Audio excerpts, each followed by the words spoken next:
Bus డిపోను ఏర్పాటు చేయాలని, ప్రభుత్వ సూపర్ స్పెషాలిటీ హాస్పిటల్ ఏర్పాటు చేయాలని గత కొంతకాలంగా సిపిఐ పార్టీ ఆధ్వర్యంలో నిరసనలను, పోరాటాలను నిర్వహిస్తున్నటువంటి సందర్భంలో గతంలో పాలకులు ఇచ్చినటువంటి హామీలను వెంటనే నెరవేర్చాలని, నెరవేర్చకపోతే మరోసారి ఎన్నికల్లో నిలబడకూడదని, కాబట్టి వెంటనే హెచ్ఎండి ఖాళీ స్థలంలో బస్ డిపోను సూపర్ స్పెషాలిటీని ఏర్పాటు చేసేంత వరకు ఇవాళ సిపిఐ పార్టీ ఆధ్వర్యంలో నిరాహార దీక్షను నిర్వహించడం జరుగుతుంది.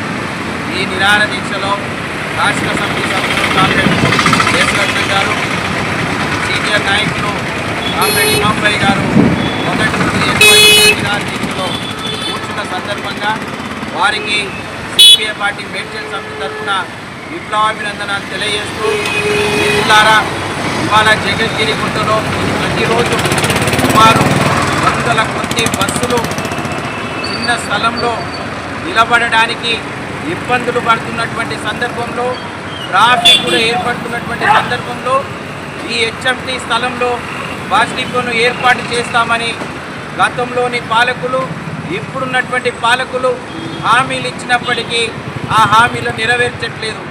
సిపిఐగా గత కొద్ది కాలంగా హెచ్ఎంటీ ఖాళీ స్థలం అన్యాక్రాంతం కాకుండా బస్ డిపోను ఏర్పాటు చేయాలని గత సంవత్సరం కూడా నిరాహార దీక్ష నిర్వహించడం జరిగింది.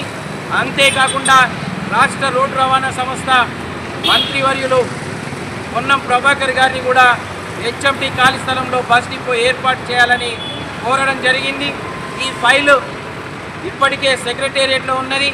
కాబట్టి ఇక్కడ ఉన్నటువంటి ఇతర రాజకీయ పార్టీలు చిత్తశుద్ధితో మాతో పాటు కలిసి నడవాలని కోరుతూ, అదేవిధంగా బత్కులాపూర్ నియోజకవర్గానికి ప్రభుత్వ ఆసుపత్రి, ప్రభుత్వ మెడికల్ కాలేజీని శాంక్షన్ చేయడం జరిగింది.